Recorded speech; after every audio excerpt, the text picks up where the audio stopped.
Halo sahabat, Assalamualaikum. Apa kabarnya nih? Semoga selalu sehat dan senantiasa bahagia.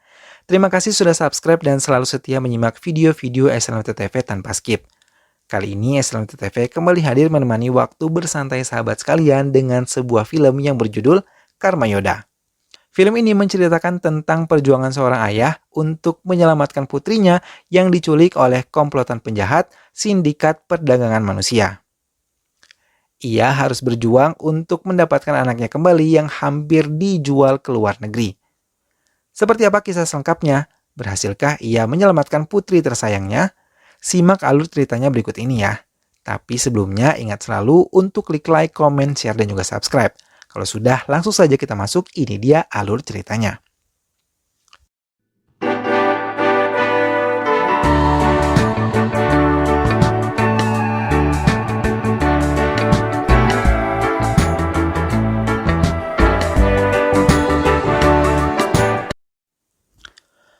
Film diawali dengan memperlihatkan pemandangan kota Mumbai, India.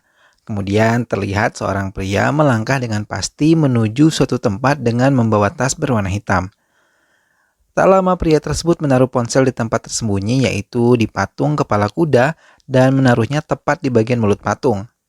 Kemudian melanjutkan perjalanan menuju ke atas sebuah gedung tinggi. Ternyata di dalam tas hitam yang dibawa pria tersebut berisi sebuah pistol senapan. Pria tersebut lalu merakit pistol senapan yang ia bawa. Pria itu bernama Matt Maddy, seorang polisi bertubuh kekar dan juga gagah. Dari atas gedung tinggi tersebut terlihat Matt Maddy sedang menunggu seseorang yang menjadi incarannya. Siang berganti malam, Maddy terus menunggu seseorang tersebut. Hingga akhirnya ia mendengar suara 4 orang yang sedang berjalan dan berbicara lewat telepon yang tersambung ke ponselnya yang ia pasang di mulut kepala patung yang berbentuk kepala kuda. Maddy langsung berdiri dan membidik pas di kepala 2 orang yang sedang berjalan tersebut. Sontak 2 orang lainnya gelagapan mencari sumber tembakan yang mengarah kepada 2 temannya. Setelah menyelesaikan misinya, Matt Maddy dengan santai turun melewati kerumunan massa yang sedang berkumpul melihat korban tembakan yang ia lakukan. Terlihat Matt Maddy menabrak seorang polisi, hingga polisi tersebut berkata bajingan kepada Maddy. Tetapi betapa terkejutnya polisi tersebut ketika mengetahui yang ia tabrak adalah Maddy. Sontak polisi tersebut diam terbelalak dan membiarkan Maddy pergi.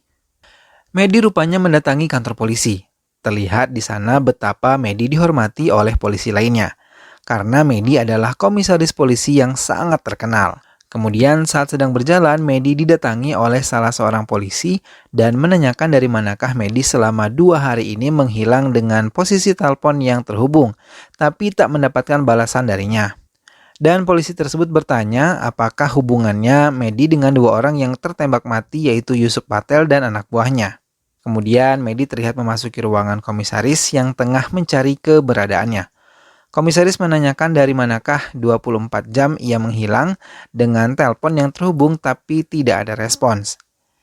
Maddy menjawab bukan 24 jam lamanya, ia menghilang melainkan 37 jam. Kemudian komisaris juga bertanya kepada Maddy, adakah hubungannya dengan kasus penembakan tersebut. Maddy menceritakan semua aksi yang ia lakukan dalam penembakan tersebut kepada komisaris polisi lalu ia pergi.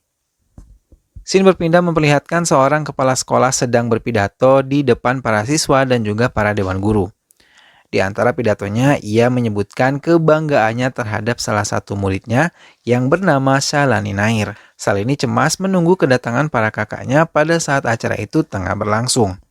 Kemudian tak lama Shalini dipanggil untuk naik ke atas panggung agar menerima penghormatan dari kolektor distrik Muhammad Riaz.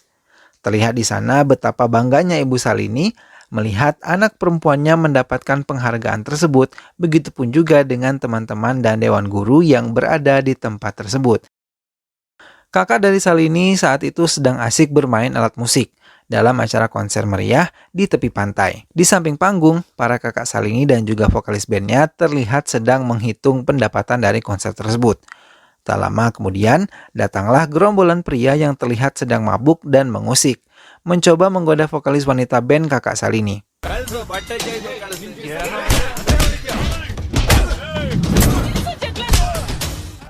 Akhirnya terjadilah baku hantam dan saling kejar-kejaran antara mereka.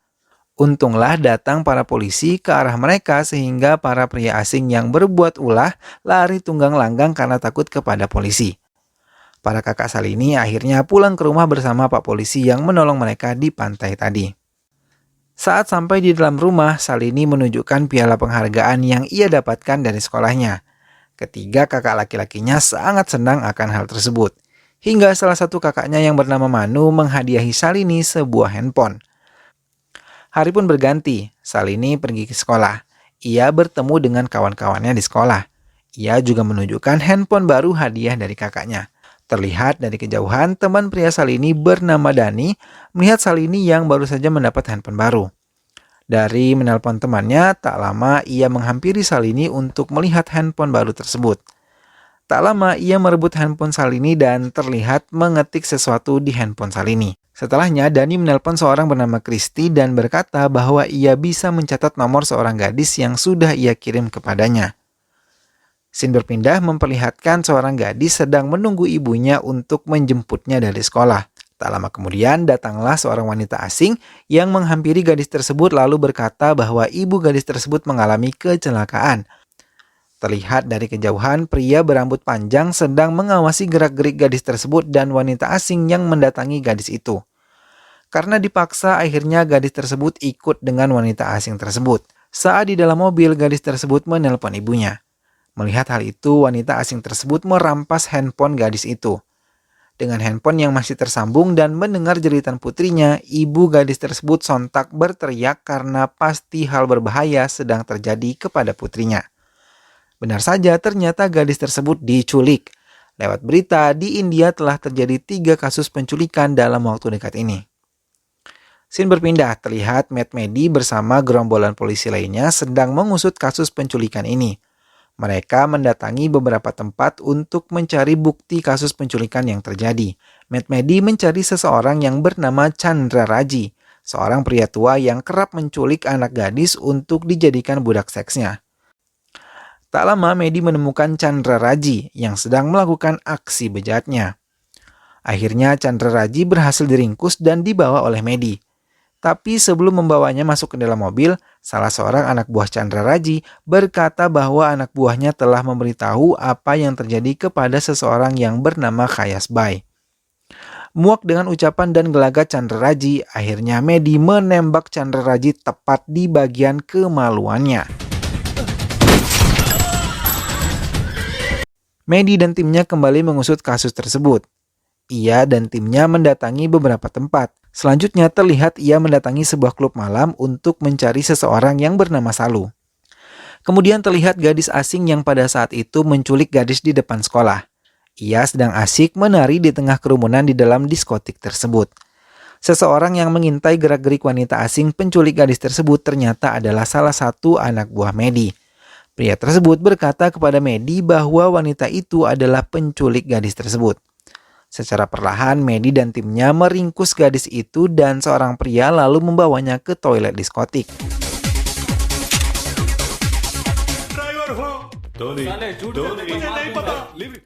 Di sanalah Medi dan tim menginterogasi wanita tersebut dan terlihat ia sangat ketakutan saat diinterogasi oleh Medi. Wanita itu berkata bahwa gadis tersebut telah menjadi incaran selama sebulan terakhir. Dan ia akan diserahkan ke Sek, yaitu tangan kanan Khayas Khanna. Wanita tersebut berkata bahwa gadis tersebut akan dibawa ke arah selatan, yaitu ke tempat yang bernama Kerala. Dan ia dibawa menggunakan sebuah wadah kontainer. Tak hanya gadis tersebut yang dibawa, tapi masih banyak gadis-gadis yang lainnya. Setelah mendapat informasi, Medi langsung menyuruh Tony, yaitu asisten polisi, untuk mencari kendaraan yang bisa ia pakai untuk perjalanan panjang. Lalu terlihat Salini menelpon Salu, yaitu teman sekolahnya. Ia berkata bahwa ada nomor asing yang selalu menelponnya. Salini merasa terganggu akan hal tersebut. Keesokannya Salini berkumpul bersama teman-temannya untuk membicarakan seseorang yang selalu menerornya. Tak lama ada telepon masuk dari nomor tersebut. Teman-teman Salini menyuruhnya untuk mengangkat telepon dan mengaktifkan pengeras suara agar mereka bisa mendengar pembicaraannya. Ternyata yang menelpon Salini adalah seorang pria yang bernama Varus. Pria tersebut berkata bahwa ia mencintai Salini. Terlihat Medi mendatangi ibunya untuk memastikan kesehatan ibunya. Di sisi lain, saat di rumah, Salini selalu mendapatkan telepon dari pria tersebut dan mengangkatnya secara diam-diam yang membuat salah satu kakaknya curiga akan hal tersebut. Saat sedang ingin berangkat sekolah, Salini ditelepon kembali oleh pria tersebut. Ia ingin bertemu dengan Salini. Setelah bertemu, pria itu berkata tak akan lagi mengganggu Salini. Salini pun akhirnya mengiyakan permintaan pria tersebut. Akhirnya mereka bertemu di suatu tempat. Salini memperingatkan pria itu agar tidak mengganggunya lagi. Jika tidak, maka handphone Salini akan diambil oleh kakaknya. Saat setelah berbicara dengan pria tersebut, Salini hendak pergi ke sekolah. Pria itu hendak mengantarkannya. Tetapi saat Salini sudah naik mobil, pria tersebut tidak naik mobil bersama Salini. Salini akhirnya berhasil diculik dan dibawa kabur oleh para penjahat. Di tempat lain terlihat sesosok pria sedang ingin melakukan hubungan suami istri bersama seorang wanita. Anehnya, pria tersebut terlihat aneh, seperti seseorang yang selalu dihantui dengan masa lalu yang suram. Ia terlihat seperti ingin membalaskan dendam lama terhadap seseorang. Tak lama terlihat datanglah pria asing yang datang. Ternyata mereka akan melakukan negosiasi penjualan gadis di bawah umur yang disertai dengan sertifikat keperawanan. Di sisi lain terlihat ketiga kakak Salini dan juga ibunya sedang kebingungan mencari keberadaan Salini yang menghilang. Setelah mencari informasi, akhirnya mereka tahu bahwa dalam waktu dekat ini Salini selalu diteror oleh laki-laki bernama Varun, karena ulah si Dani, teman sekolahnya Salini. Madi terlihat menemui seorang pria yang memiliki informasi mengenai kasus penculikan anak di bawah umur yang sedang ia usut. Pria tersebut berkata bahwa terdapat sebuah desa bernama Catan Peti Deka dengan Tenkashi di sana terdapat kuil Kala Bairava. Kuil tempat gadis-gadis yang menjadi pekerja seks. Terlihat Dani dan orang tuanya sedang diinterogasi oleh polisi terkait penculikan Salini yang tak lain disebabkan oleh Dani yang memberikan nomor telepon Salini kepada orang asing. Saat diinterogasi, Dani berkata bahwa yang menyuruhnya adalah seseorang yang bernama Christopher dengan keuntungan ia mendapatkan 500 sampai 1000 rupiah. Orang tua Dani memarahi Dani karena ulah yang ia buat. Polisi lalu meminta Dani untuk menghubungi nomor Christopher tetapi nomor tersebut tidak aktif. Selanjutnya, Medi mendatangi sebuah kantor polisi di bagian selatan India. Ia menemui seorang kepala polisi, namun kedatangannya sia-sia. Kepala polisi tersebut terlihat meremehkan perkataan Medi atas kasus yang telah terjadi. Medi geram kemudian pergi meninggalkan kantor polisi tersebut. Di sisi lain, ketiga kakak Salini mendatangi seseorang di pantai tempat mereka melakukan konser band. Ia mencoba mencari seseorang yang bernama Christopher, tapi seseorang yang mereka temui tersebut tidak tahu hingga salah satu kakak Salini memberikan nomor telepon yang kerap menghubungi adiknya. Saat ditelepon benar saja nomor itu milik Christopher. Menurut seseorang yang mereka temui, Christopher adalah orang yang menyerang mereka setelah selesai dari konser pada saat itu. Akhirnya, ketiga kakak Salini mendatangi Christopher yang sedang berdiri di tepi pantai. Ketiga kakak Salini langsung menghajar Christopher dan teman-temannya dengan membabi buta. Saat sedang ingin menyerang dengan pecahan botol yang kakak Salini bawa, datanglah para polisi. Polisi tersebut membantu menginterogasi Christopher hingga mereka mendapatkan informasi bahwa di balik penculikan tersebut adalah Satan Suni. Ia hanya bertugas mengumpulkan nomor telepon dan menyerahkannya kepada Satan Suni. Medi yang mendapatkan informasi terlebih dahulu mencoba mendatangi Satan Suni di kediamannya. Pada saat memasuki kampung Suni, beberapa orang mengawasi Medi. Ia kemudian menelpon Suni bahwa ada seseorang yang mencurigakan menanyakan Suni dan berkata bahwa ia adalah temannya Suni. Hingga tibalah Medi di kediaman Suni. Suni terlihat sedang menggendong anaknya. Medi berkata kepada Suni bahwa namanya adalah John dan ingin meminta bantuan Suni. Tak menunggu lama, Medi langsung mengancam Suni dengan menodongkan pistol kepada anaknya Suni. Sontak Suni langsung mengiyakan dan ikut Medi dengan pistol yang digenggam Medi di dalam baju Suni. Medi membawa Suni ke sebuah tempat. Ia menggantung Suni di sebuah pohon dan diikat dengan ban dan posisi yang terbalik menghadap ke bawah. Medi terus bertanya kepada Suni mengenai keberadaan gadis yang ada di foto yang Medi bawa. Suni terus-terusan menjawab bahwa ia tak tahu. Karena geram, akhirnya Medi memotong jari Suni dengan alat yang ia bawa. Suni berkata bahwa dia hanya berurusan dengan kasus penculikan 4 orang gadis yang terjebak ke Dubai. Suni menyebutkan nama baru pada kasus ini yaitu Surab dan Anup. Dua orang ini mengemas gadis perawat menuju luar negeri dan sebagian dijual di pasar India. Tak lama kemudian datanglah temannya Medi. Pria tersebut melihat Medi memperlakukan Suni dengan sangat ganas. Tak berhenti di situ, Medi berencana akan membakar Suni dengan meletakkan bakaran ban tepat di dekat tubuh Suni yang tergantung. Teman pria Medi sangat terkejut melihat hal yang dilakukan oleh Medi. Dengan cepat, ia mencoba mencegah perbuatan yang Medi lakukan. Kemudian Medi berkata kepada temannya itu mengapa ia bisa bersikap seperti itu kepada Suni. Dan betapa terkejutnya, hal yang mendasari perlakuan keji Medi kepada Suni adalah karena gadis cantik di dalam foto korban penculikan tersebut adalah anak gadis Medi.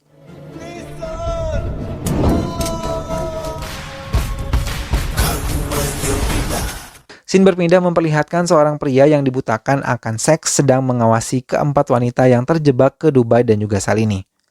Pria tersebut mencoba bersikap kurang ajar dan mencoba memperkosa salah satu gadis. Saat aksinya sedang berlangsung, kawan gadis lainnya mencoba membantu gadis yang hendak dibawa pergi oleh pria tersebut. Tak lama kemudian, handphone pria itu terjatuh dan Salini langsung mengambil handphone tersebut lalu mencoba menghubungi kakaknya. Ternyata aksi Salini diketahui oleh penculik lainnya. Belum sempat Salini berkata di mana ia disekap, handphone tersebut dirampas dan dibanting oleh pria tersebut. Ketiga kakak Salini bertanya-tanya di manakah tempat Salini disekap. Karena saat ditelepon ia mendengar suara pesawat yang sedang lepas landas dan juga suara kereta. Setelah berpikir beberapa saat, mereka menyadari di mana posisi adiknya disekap, yaitu di Kochu Valley, sebuah gedung yang tertutup. Lantas mereka mendatangi tempat tersebut. Sayangnya belum sempat ketiga kakak Salini sampai di tempat tersebut, Salini dan keempat gadis lainnya diangkut dengan menggunakan mobil box yang di dalamnya berisi ayam. Sesampainya di sana, ketiga kakak Salini tak menemukan keberadaan adiknya. Namun tak lama mereka mendengar suara mobil datang dan menganggap suara mobil itu adalah mobil penculik adiknya dan akhirnya mereka pun bersembunyi. Ternyata suara mobil yang datang itu adalah mobil Matt Medi yang datang bersama temannya yang berusaha mencari keberadaan anaknya dan gadis-gadis korban penculikan lainnya. Mereka saling mengintai dan mengira satu sama lain adalah penculik dari kasus ini. Hingga akhirnya mereka saling menyerang dan saling tahu bahwa mereka sama-sama mencari seseorang tersayang yang sedang diculik.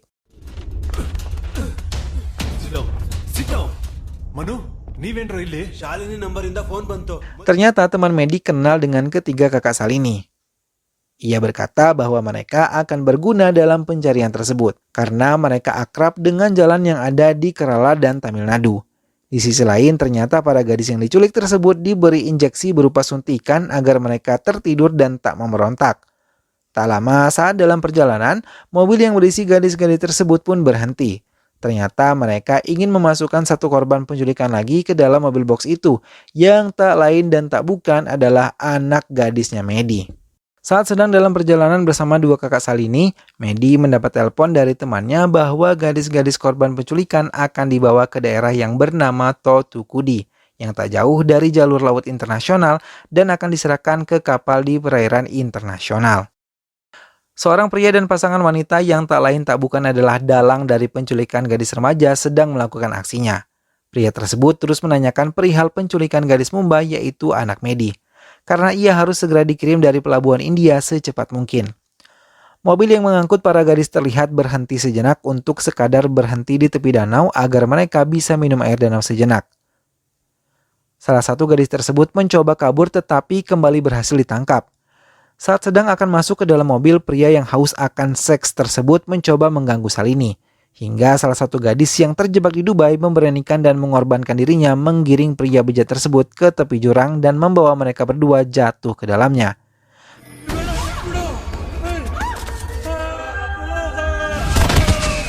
Hal itu dilakukan demi menyelamatkan teman-temannya dari pria yang haus akan seks tersebut. Tak lama warga sekitar tebing berkumpul untuk melihat korban bunuh diri tersebut. Hingga datanglah Medi untuk melihat apa yang sebenarnya terjadi. Dengan memperlihatkan kartu tanda polisinya, akhirnya ia diperbolehkan untuk menyelidiki korban tersebut hingga akhirnya ia menemukan 2 lembar kertas mengenai perjalanan dari Dubai yang dibicarakan oleh Suni. Ia mengetahui bahwa gadis itu adalah salah satu gadis korban penculikan. Tak lama Medi dan kedua kakak Salini adu argumen mengenai kasus penculikan ini hingga akhirnya mereka memutuskan untuk berjalan masing-masing. Kemudian saat sedang melanjutkan perjalanan, Medi mendapat telepon dari teman polisinya. Temannya mendapatkan informasi bahwa seorang yang melakukan pengangkutan seorang itu tinggal di Chatanpeti. Pria tersebut penuh kekuatan. Para polisi dan politisi berada di bawah kendalinya. Kemudian scene berpindah memperlihatkan seorang pria yang berkuasa di Chatanpeti. Ia sedang melakukan intimidasi terhadap seorang pria. Tak lama ia mendapat telepon dari Galena, yaitu wanita yang menjadi dalang dalam kasus tersebut. Ia menginginkan gadis Mumbai tersebut dalam keadaan aman karena akan segera cepat dikirim dan dijual. Hingga akhirnya mobil yang mengangkut para wanita korban penculikan berhenti dan gadis Mumbai yang tak lain adalah anaknya Medi dipisahkan dari rombongan korban penculikan lainnya. Scene berganti memperlihatkan kedua kakak Salini sedang lari dikejar oleh gerombolan anak buah pria yang tinggal di Chatanpeti. Tak lama datanglah Medi. Medi berhasil menghabisi gerombolan tersebut dengan dibantu dua kakak Salini.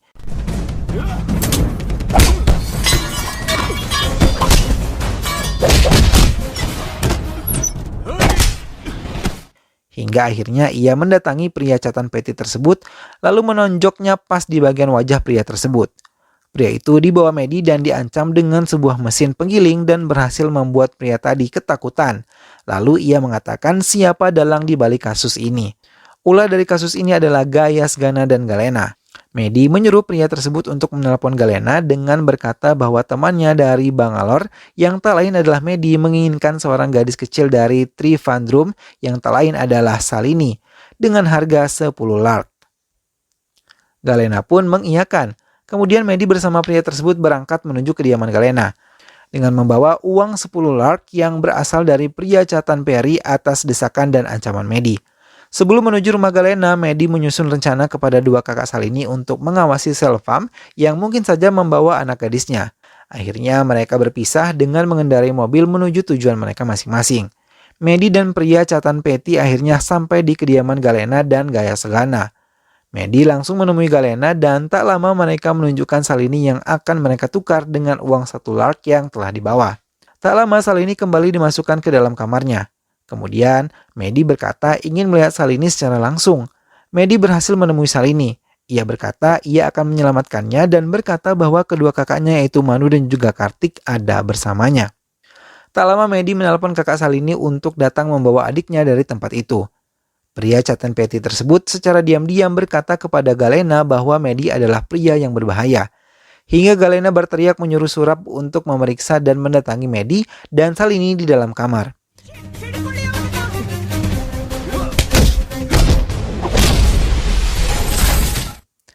Tak lama datanglah kedua kakak Salini dan berhasil mengamankan adiknya tersebut. Kemudian dengan pistolnya Medi mengancam Galena dan menanyakan keberadaan anak gadisnya. Akhirnya Galena mengatakan di mana keberadaan anak gadis Medi, yaitu di pelabuhan di gedung nomor 5.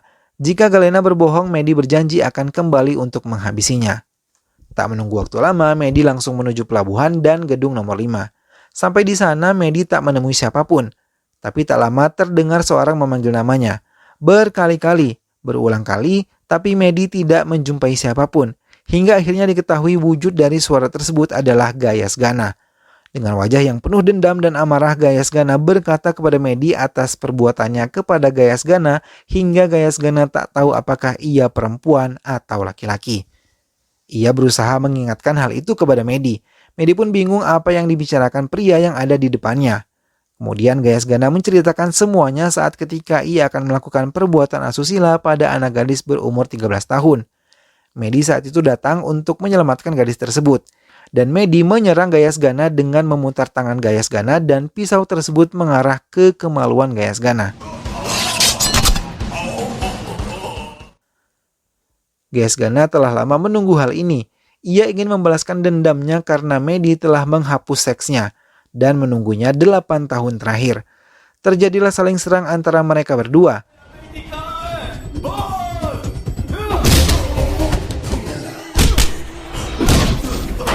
Medi terlihat begitu putus asa karena Gayas Gana tak mau memberitahu keberadaan putrinya walaupun sudah babak belur Gayas dibuatnya. Ia tak mengetahui di wadah mana anaknya berada, dengan banyak wadah kontainer yang ada di sana. Saat sedang memperhatikan semua wadah di sana, ia tertuju pada wadah kontainer yang bertuliskan Zelfam yang sedang diangkat menggunakan alat berat. Sontak Medi bersama Manu dan Katrik lari menuju wadah kontainer tersebut.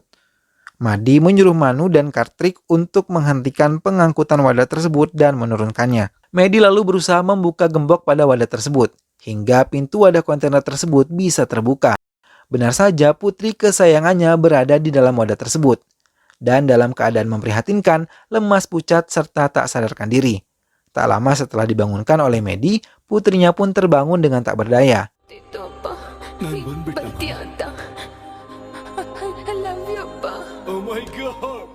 Ada banyak bekas suntikan di tangan putrinya, yaitu suntikan injeksi agar ia dalam keadaan lemah tak sadarkan diri. Kemudian Medi membawa putrinya dengan membopongnya. Medi pun akhirnya membawa pulang anak gadisnya dengan senyum lega dan bahagia. Film pun selesai. Nah sahabat, itulah tadi alur cerita film Karmayoda. Semoga sahabat semua terhibur setelah melihat alur cerita film ini ya. Terus saksikan video-video SLMTV yang lain.